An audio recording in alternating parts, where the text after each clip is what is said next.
सर्वांना क्रांतिकारक जय लवजी, जय शिवराय, जय संविधान। महाराष्ट्रामध्ये चालू असलेल्या अनुसूचित जातीतील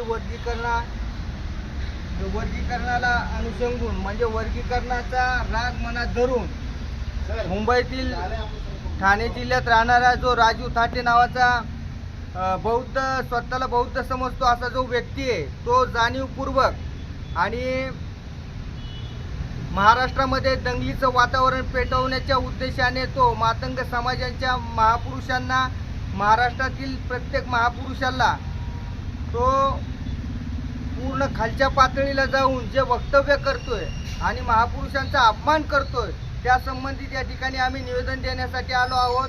तात्काळ या व्यक्तीवरती गुन्हा दाखल करण्यात यावा, कारण की महाराष्ट्राची भविष्यात होणारी हानी कुठेतरी थांबेल। पूर्ण मातंग समाजाच्या भावना या ठिकाणी या व्यक्तीने दुखावलेल्या आहेत। त्याचबरोबर कपिल सरोदे असेल आणि तो शेळके असेल की यांच्यावर देखील गुन्हा दाखल करण्यात यावा। आणि आरक्षण वर्गीकरण हा आमच्या जिव्हाळ्याचा विषय आहे।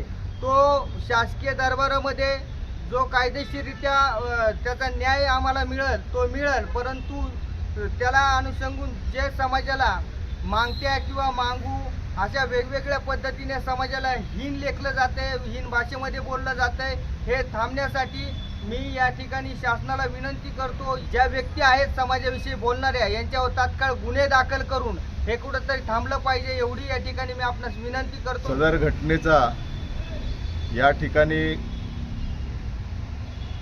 या पंचक्रोशीतील असलेला मातंग समाज गांभीर्यानं निषेध करीत असून, परंतु मातंग समाजाच्या आमच्या थोर पुरुषांना जे कोणी हिणवण्याचा प्रयत्न करत असतील त्यांना मात्र आम्ही या विचारात आहोत की तशी गंभीर घटना घडू नये, याची दखल पोलीस प्रशासन आणि राज्यकर्त्यांनी आवर्जून घ्यावी।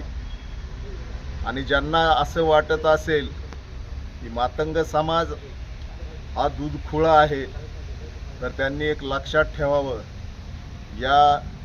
याच्या पुढं मातंग समाज महाराष्ट्रातला पेटून उठलेला आहे। आणि त्यांच्या माहितीसाठी सांगतो, मांगाचा नाद नाही बरा आणि मग मातीत घालेल पुरा। या देशातल्या ब्रिटिशांना माझ्या लहुजी बाबांनी पिटाळून लावलेले तेव्हा स्वातंत्र्य मिळाले, आणि त्या आयत्या मिळालेल्या स्वातंत्र्यावर तुकडे तोडणाऱ्यांनी हरामखोरी करू नये, बेईमानी करू नये।